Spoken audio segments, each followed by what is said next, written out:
Hello, all you hardcores out there. How are we doing? It's Russ here from Poker's Corner, the biggest gob in sport. We say the things on here that nobody dares say.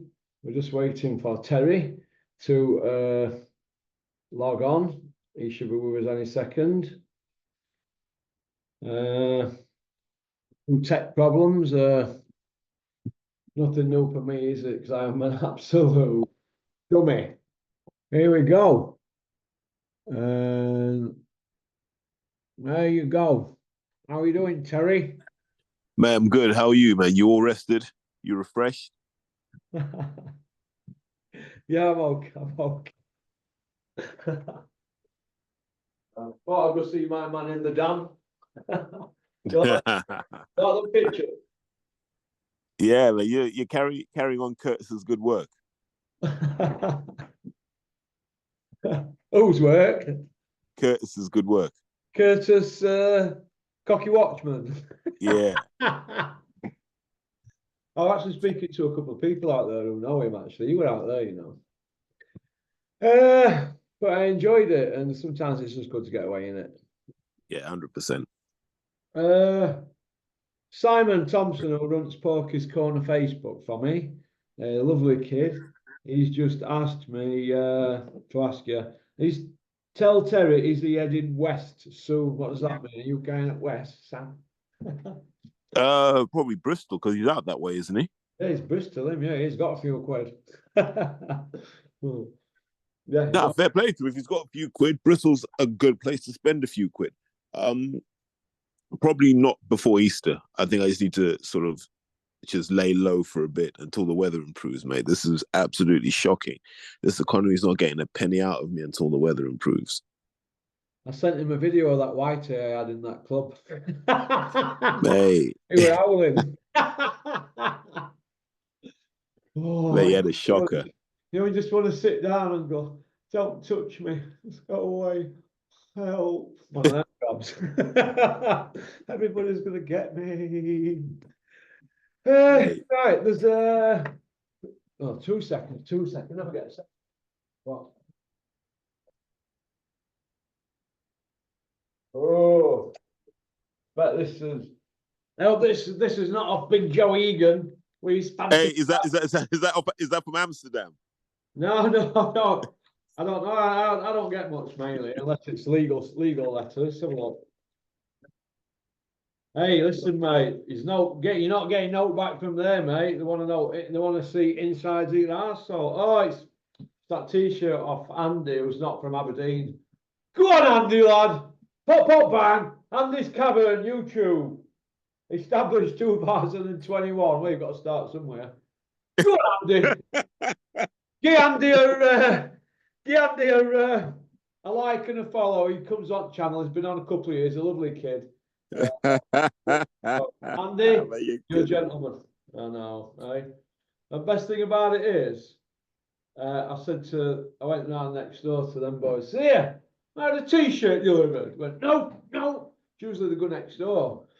So I thought somebody had it off, but went through and got it. Thought it might have been off Big Joe Eagan complaining that his cancellation of an evening with Joe Eagan at the Grindon Club, Sunderland. No tickets were sold, and all that curry and boiled rice and a free photo you got for 20 quid. Never happened, Joe, because nobody believes your fantasy stories about you and Gus and Mike and Kevin Rooney and Teddy Atlas eating meatloaf in the Catskills, prepared by Camille, Gus's wife. Great days, Mike. Great days. Oh, man, shucks, I can't remember that, man. Listen, we know it's an old old pony, all right? Wait, you ended his career. You ended his after-dinner speaking career. You know what? I never liked him, right? You know why I never liked him? I always thought it was a bit of a confidence trickster. Joe, and I know you're watching, you big fat. I never liked you when you went to Dennis's dad's funeral, right? And you never even knew him, right? What sort of person does that? Just so you can mix with boxing people. You're not very wrong un, mate, all right? And you know where I'm at. I've sent you an address. There you go. But no time for wrong uns like that. Trying to further themselves and network the stuff. Turning up at shows with bits of pictures and that, wanting to do raffles. Well, I should turn up with some of these frotch frames. I used to be in picture frame business years ago. I should turn up with some of them and wrap them in cling film and say, can we auction this off for charity and all that? Load of nonsense, man. I don't have time for people like that. Vagabonds in boxing. Don't come in my company. That's all I say. And Dennis used to go, oh, you're not going to start, are you? Don't even know your dad. Do you know what I mean? But there you go. So be nice to him. So I went over to him, Big Joe, we were even his crumbie. Thinking, oh, listen, that, like they do when people die. And I said, do you want to fancy a snicker in toilets, Joe? He went, take out, I don't drink. So fair play to him. I tried to be nice to him through gritted teeth. But now you don't go to funerals, people, who you don't know, do you? Do you know where I'm coming from, Terry? It gets my back up that. It gets my back up like that. So, and they have ulterior motives. Absolute wrong. So there you go. I've got that one off my chest. And who'd pay 20 quid to have a picture took with him, right? An evening with, and you get a chicken curry with boiled rice for 20 quid. What's he going to talk about? I got battered by Mike Tyson, battered by Lennox Lewis, but we ate meatloaf in the Catskills. It never happened. There you go. Sorry about that, Terry. You can say I'm back. I had a shit flight, bit of turbulence. Oh man. On to other notes. Daniel Dubois and Joe Parker. Now wait, no, hold on, mate. You slaughtered him in your last video. Oh, you slaughtered Dubois in your last video. That was unfair. Slaughter him, mate. You need to slaughter him. Nah, why? He's a world champion, right? By default. But he beat a guy who. If you said that was the guy he beat a guy who not had a belt for 4 years. Yeah, go on. No. He beat a guy who. That's a fair opponent to be called a world champion against. Oh, Joshua. Yeah. Yeah, you could say he could be. Yeah, but he's had his scene. He's been knocked about, hasn't he now? So is Daniel. By your own definition, he's been knocked about a bit. He's quit twice. I think he's a flat track bully, Terry. You used to use them words with Mike Tyson. Every time somebody put it on Mike Tyson, he crumbled, didn't he? Right? Yeah, but he withstood Hrgovic.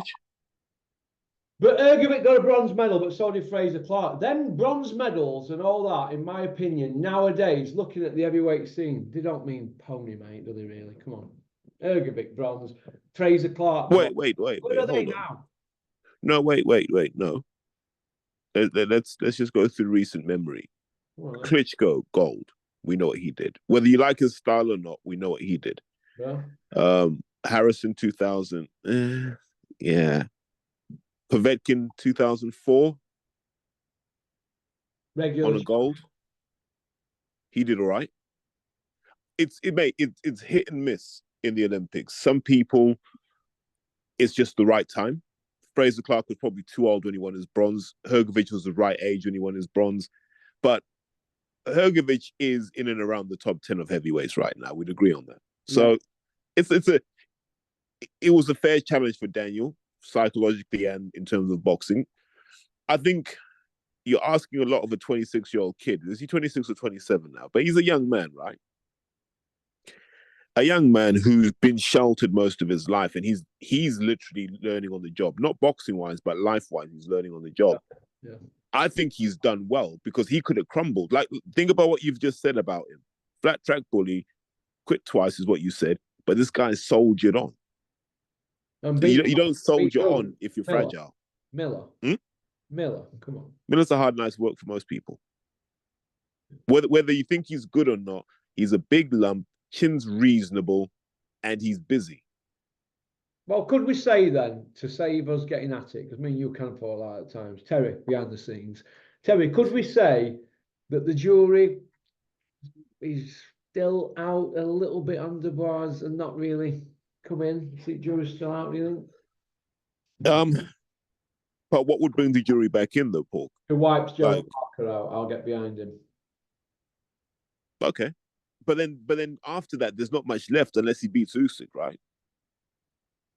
He couldn't really get near Usyk a couple of years ago, could he? Really?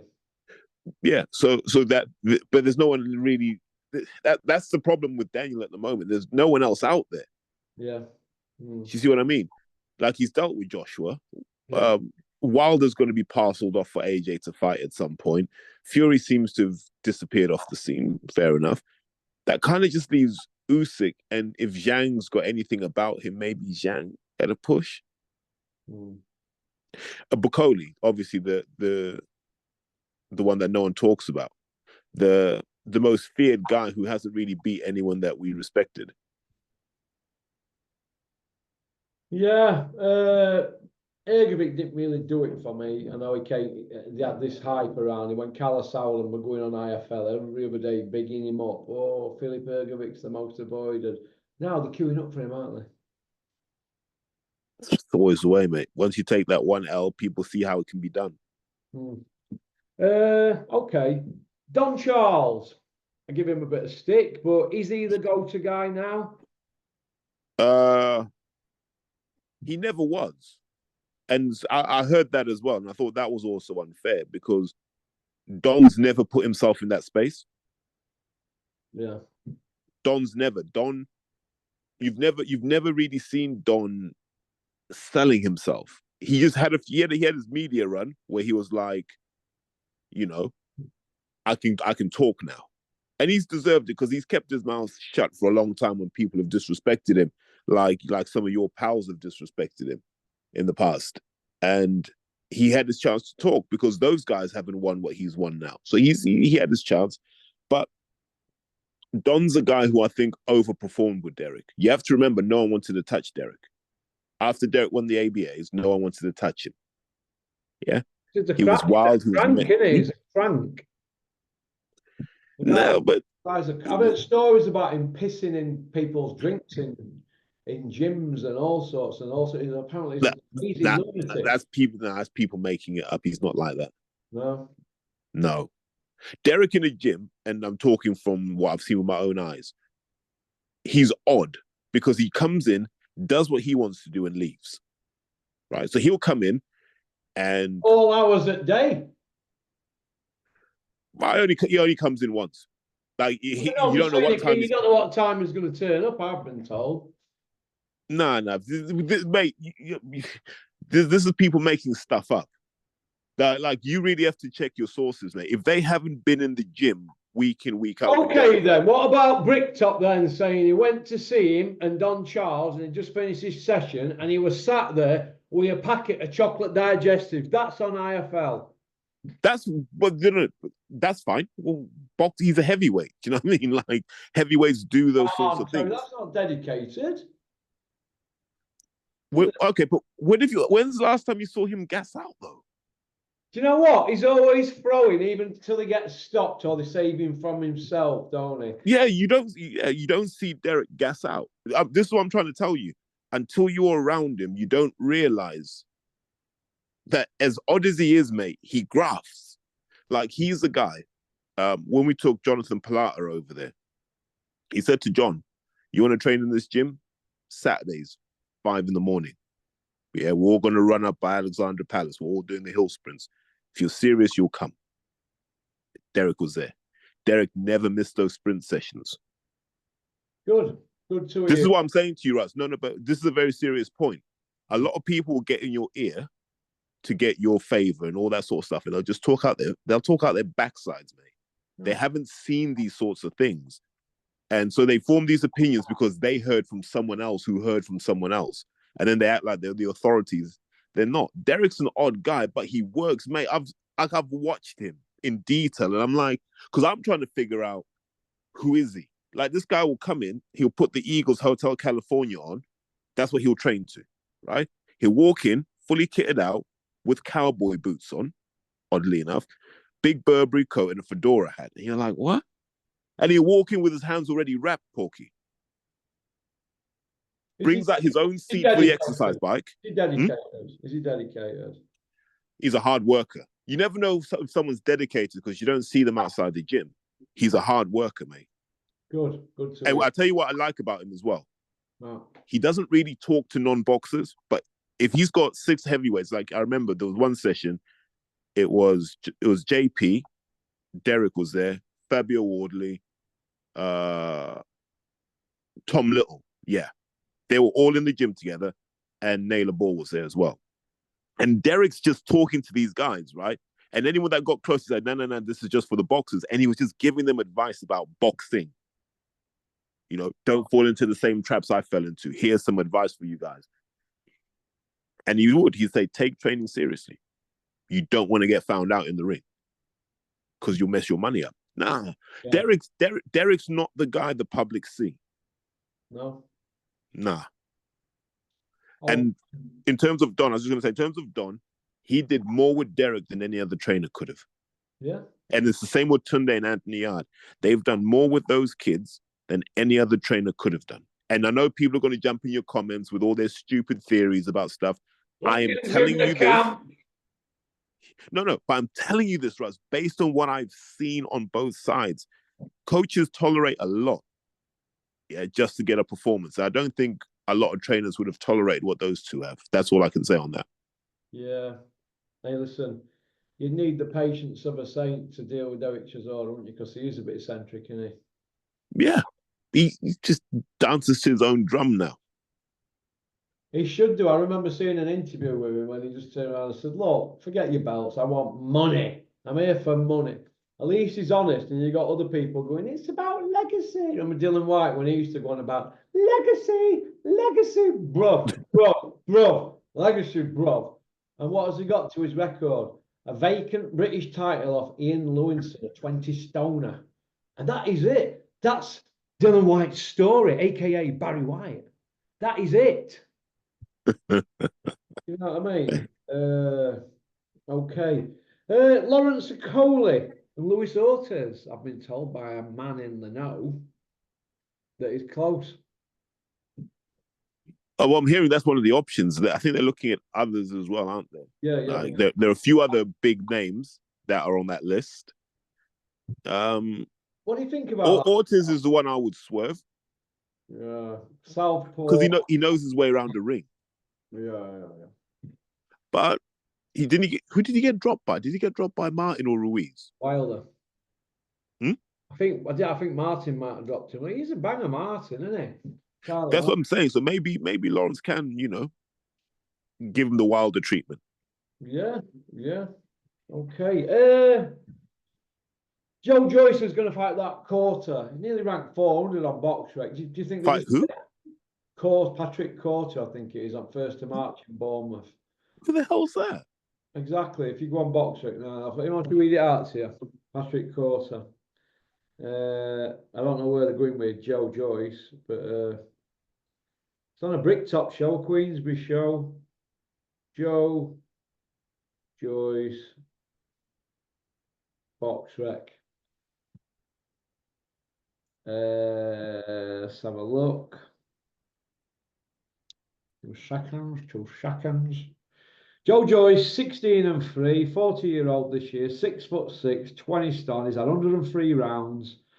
He's 16 wins, 15 on Button Moon. He's going to fight Patrick Corte, 22-4-1 with 18 knockouts, and he is from Germany, 6'3", from Essen in Nordfield, Westfield, Germany or something.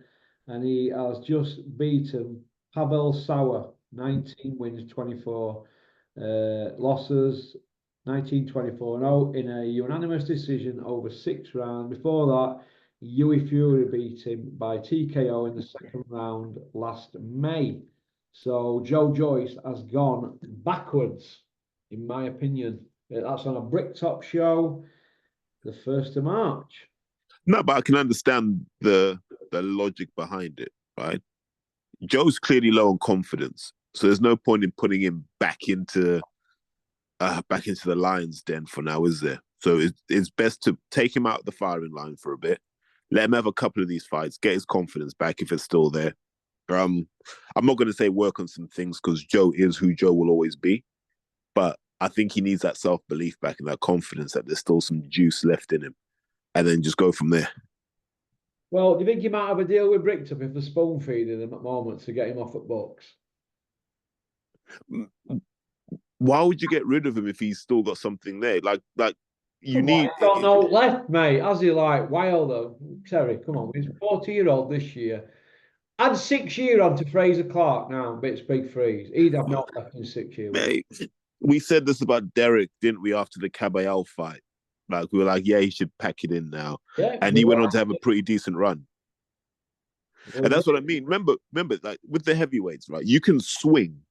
Low on confidence, you're knackered. You can swing, and your whole career can change on one knockout. Yeah.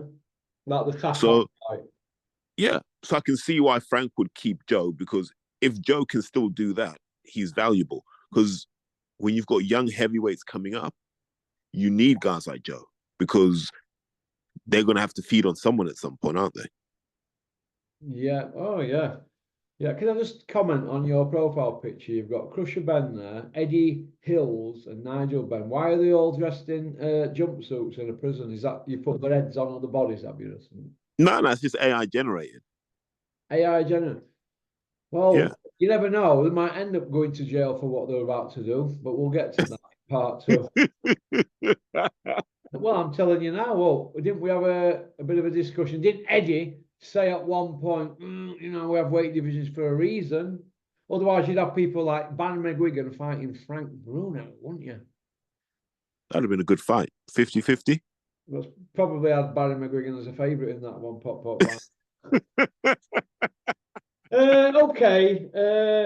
We spoke about Joe Joyce. Moses Atoma says he wants to be in the mix for all the big dogs. What do you think to that, Terry? Oh.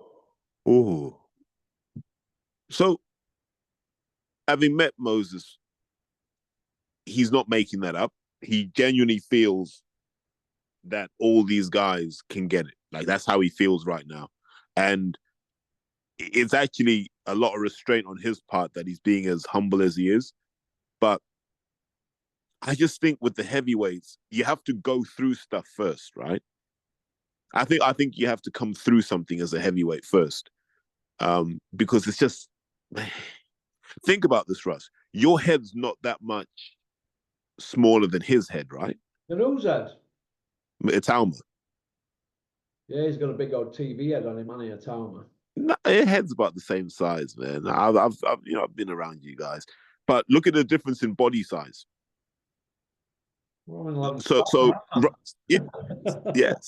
Similar sized heads taking vastly different types of punches. There's a certain toughness bordering on insanity I think you need as a heavyweight, and we haven't seen that in him yet. I'm not a big fan of this Joshua thing of find the path of least resistance, and then when you get to the top level, then you get exposed. I'm not really a fan of that. So I'd like to see him in tough with some guys who can whack him back. And then let's see what he's got. And I'm not saying that because I want him to lose. I'm saying that because I want to see him overcome adversity and prove to himself that there's no one that can intimidate him. Yeah. Well, he made short work of that. Who is it? He cut him down like cheese, didn't he? Yeah, Dempsey McKean. McKean, yeah. He surprised me with that one. Okay. Where does Big Meech go now, Terry? Well, what did you say? He should get on a plane and spend his money. Stop buying property and just put his money in the bank. Well, there you go. Instead of being stressed about trying to be Carl Froch, do you know what I mean? With loads of properties and all that and all the stress that goes with it. Yeah, but you just palm that off. Someone else manages all the stress. Well, they're lifting his leg from what I've heard. Lifting who's there, Carl? No, Joshua. I've heard he hasn't got a clue what he's doing. Of course not. He hasn't got a clue. Of course not. Like when you have that many people around you, that money can just leak like like a sieve. Joshua's got a couple of big ones up here. Yeah? Yeah, erratically. So you asked him if you can build a studio there. No, I've heard been lifted with building. He's had his leg lifted with a few things. Because if you're not hands on and you're never in the country, or you're never up here, what can you do? Well, hasn't you got that Naz guy, that Naz Ahmed, who's from Sheffield? I don't know, but when I hear that he's getting his leg lifted, I think lovely jubbly and let's all drink bubbly. Why though? I don't like him, do I? I think he's a fraud. So I'm honest. I don't cheer for him when he gets in, and I want him to get flogged. I'm not one of them that wants a selfie with him and interviews him. You know, people in the industry, I'm not going to mention any names, but I think we all know what I'm on about. People who hammer him and then want a selfie with him and high five him and that at shows and that. Well, everybody has to keep the peace. I'm not like that. If I don't like somebody at a show, I don't high five them or go and have a selfie. You know me, Terry, by now. Oh, I'm not talking to him. So this is where some of these people need to hang your heads in shame, you two-faced. At least I said, I hope he gets flattened by Dubois. And I went on record and saying that, and he did. He went up to home to see Mr. Spoon.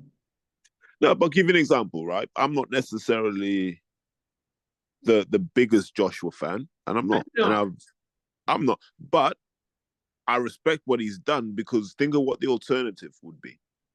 Like, you take someone, Russ, who, for me, was an athlete who learned to box as opposed to being a fighter that learned to box, right? And he's made that much money. Like Fury, they've done it by fighting nobody at the peaks. Well, he fought Usyk at his peak. He lost twice. Yeah, but he fought him. Remember, 80% of it is who you get in the ring with. The other 20% is what happens in the ring. Wilder when he should have done. He hadn't fought Fury. Maybe they're both to blame on that. I've heard they're both to blame. The Tyson, Fury, Josh. A pair of them are to blame. They kept moving goalposts, and they've been hid behind the promoters. Didn't fight Wilder when he should have done. It's all right having Wilder there ringside when he fights an old man in Vladimir, pushing 42, 18-month on settee, right? It's all right. Was it a leather settee? Yeah, it was velour like mine.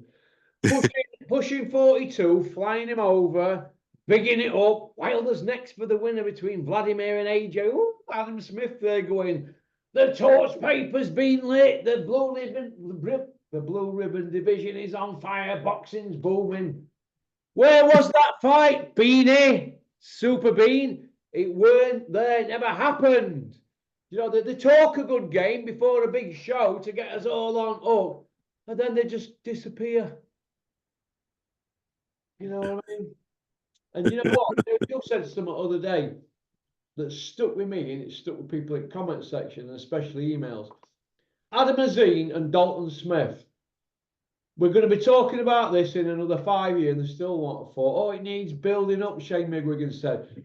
And nobody agrees with Shane McGuigan on that. Everybody agreed with what you said. Let's have it now. We had Georgie Boy, didn't we, and De Gale? Yeah. When they were, what, 12-0, 10-0 or something like that? Why not? No, but now here's the problem. Here's the problem, right? And this has come back to bite Hearn on the backside. And I talked about this in my latest episode, Russ. It's better to be known as a cheaper version of a Mercedes than an expensive version of a Skoda. Right? So Adam Azim's gone and fought Lipnitz, and whatever you want to say about Lipnitz being washed up, and he probably is, but when you talk about Lipnitz, you talk about Lamont Peterson, Mikey Garcia, Jerome Ennis. You talk about Lipnitz in good company, right? Yeah. That guy that Dalton Smith fought, I don't know who he fought. I don't even know who he is. Do you know what I mean? Like, did he come over on one of those boats? Didn't they? Bought him it. Yeah, like, did he come over on the boat that Tommy Robinson was trying to stop? Yeah, probably. Maybe that's a solution, right? Like, for all the people who are annoyed about all these Syrians that coming on the boats, let's turn them into journeymen. Yeah, well, they might be. Just get them boxing. Get some journeymen for some of our prospects, because, mate, we're getting shafted. I don't see why we have to keep waiting for fights. Like, all this thing of we can't make the fight unless it's commercially viable. That's nonsense, man. Like, if you can't make it viable, then what kind of promoter are you? Well, it isn't commercially viable now, only to hardcores. And in 5 years' time, it won't be commercially valuable, because a pair of them are about as exciting as Tom Dallas. You know what I mean? A plank of wood. You know, that's how I look at it. Have you ever been in his company, Tom Dallas? My God, man. Well, the boxer or the matchmaker? Well, he's a matchmaker for Eddie Hills, isn't he? Hills! Wait. Was that Tom Dallas, the guy that used to be the heavyweight? Yeah, he fought Big Truck, didn't he? David Price. Yeah, because he fought Ian Lewison. Don't you remember he had Big Truck pushing his Beamer around block because the battery was flat, and Big Truck were going, put in second gear, quick! And he was like, what? He goes, push clutch and put it in second and it'll go. And he went, it's an auto. You know him, Tom Dallas, plank of wood. You know what I mean? That's what you're up against. That's boxing people for you, Terry. Okay. What we on here? Let's have a look. We've got 5 minutes, haven't we? Yeah, 5 minutes, right. The media. I've had a little look at TalkSport. The last 3 episodes of that Judge Jordan does with Jug Ears, Spencer Oliver, Simon Jordan and Jug Ears. In each episode, when asked questions, Jug Ears, Spencer Oliver, turns it into a PR campaign for Anthony Joshua, Don Charles, and Derek Chisora and the gym that he grew up in. Why is that? Why are these media people going into bat for the Friends? Because it wasn't so long ago that Spencer Oliver was saying that Dave Allen should retire, but yet Dave Allen's 10 years younger than Derek Chisora and has had a lot less rounds. But yet it's all right for Derek to carry on. And then we know about the Joshua PR and this and that and blah blah and Don Charles. Are these people just going into bat for the Friends? Because you wouldn't get it with Roy Keane with Man United players, would you? Yes, you would. Yeah, you got that all the time. Wait. Hold on. He would not give Ole Gunnar Solskjaer the kicking he deserved for being a really rubbish manager. Remember, he was always like, Ole's me. Well, they get players, didn't he? Apart from Cristiano, never hammered Cristiano. Well, I think them Sky pundits are all right. They always tell it straight. They tell, well, it's easier there, isn't it? Because as long as it's not their club, they can give someone a kicking. But you also have to remember, how can I put it? Like, for example, Don Charles isn't a friend of Finchley Boxing. So the Olivers and the Charleses don't necessarily get along. I'm not saying they're enemies, but they don't get along. Because Spencer's uncle, John Oliver, didn't like the fact that Don was training Joshua on the side. So there's a whole load of politics around that. So they're not necessarily all pally-pally. I think if he's talking about Don, I think he's actually just being fair. Because I know there was tension between the two camps for a while. But I've been saying this to you from the jump. I remember when you were getting ready to get on your knees for Simon Jordan, saying he was the savior for the hardcores, and I told you these guys are clowns. On my knees, I was saying I liked how he started. I liked how Parsons started when he started his YouTube. Somebody was sending me stuff. I said, he's all right, this kid here. They were asking proper questions and that. But then again, other channels were wanting, and they all get sort of like brought up on board, don't they? Kind of thing to soften. They all get softened up, Terry, don't they? Mate, you remember you did the same with Tebbit as well. And I kept telling you, mate, I said, listen. Yeah, I were all over Rob Tebbit. I said, God, look at questions he asks. And then all of a sudden he just went into Mr. Softy. Yeah, so we all have to start looking at the media. Like, I think everyone should stop listening to TalkSport. I think when you listen to TalkSport, you're a lazy fan and you're not serious about the sport. Scott, I'm just filming. I'll see you at 1:30, yeah? All right, pal. Sorry, mate. I've got them on. It's in Thailand, isn't it, Scott? Timothy, who comes on channel, the Kazakhstan kid. What about Adam Etches? Is he out there? Adam's there, yeah. I sent him emailed on. He's out there with him. He won second round KO. It's a right KO as well. Woo! You can punch this kid. Look at you sticking up for your pals, mate. No, I'm saying it. The kid's 5 by way of on bottom mole. He's 24 years old. He can't do any more, can he? He's starting. Look at old Porky sticking up for his mates, eh? Sticking up for his mates. Hey, listen. Whoa. I turned around over there and I said, let's get him over here, get him sparring at Joe G's and Chris Smedley's, and we can get a better. You can see where he's at then, can't you? And that's what they're doing. Yeah, you'll find out. It's no good knocking people out over there, is it? And then coming here and being pounded. But the kid's the real deal, they reckon. He's from Kazakhstan. He lives the life. He's humble. So let's see. But no. Yeah, but a lot of these Kazakhs are flat to deceive. Like, unless they've got Golovkin's power and chin, they're not really like amazing. Yeah. This kid can whack. But they all can from there, can't they? They're all like dedicated, all humble, aren't they? Very humble, aren't they? I don't know. Why is it we are lot, we're not humble? What way are we going wrong, Terry? We're a soft country, mate. Like we're a nation of bitches, aren't we? Like our football hooligans are soft. Our EDL people are soft. Our far right is soft. I mean, even those Combat 18 guys are bedwetters, man. We're a soft country. Everything about us is soft. That's why we ain't really got an army anymore, Russ. We're soft. Yeah. Okay, it's getting back to The media.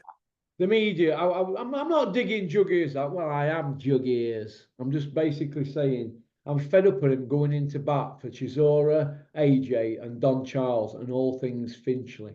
I'm getting a bit cheesed off with him now. Stop turning into everything into the Finchley debate. We could call this video Finchley Gate, because that's all it is with these. Do you know what I mean? That's how I look at it. And do you know what? It's become embarrassing. I've heard little stories. I'm just doing some work with Dennis in it at the moment. I've heard a few stories from people about. Look, his licking is off the charts, mate. Off the charts. Absolutely. Spencer Oliver, you should be embarrassed, right? You're in the liquor group with Coogan and Puppy Parsons. You are a licker. That's the bottom line, mate. Embarrassing. You know what I mean? Embarrassing. He's soon changed his mind on the Crusher Ben thing. They've all gone quiet, haven't they? On that one. Yeah, well, they got told. So, do you want to go on to part 2, Terence? Let's do that. Let's do that. Don't forget to like and subscribe and leave a comment. And if you don't, we'll just have to get in close. Pop, bang. Go on. Max, don't even ring me till you're 15 stone. You'll never ring me again.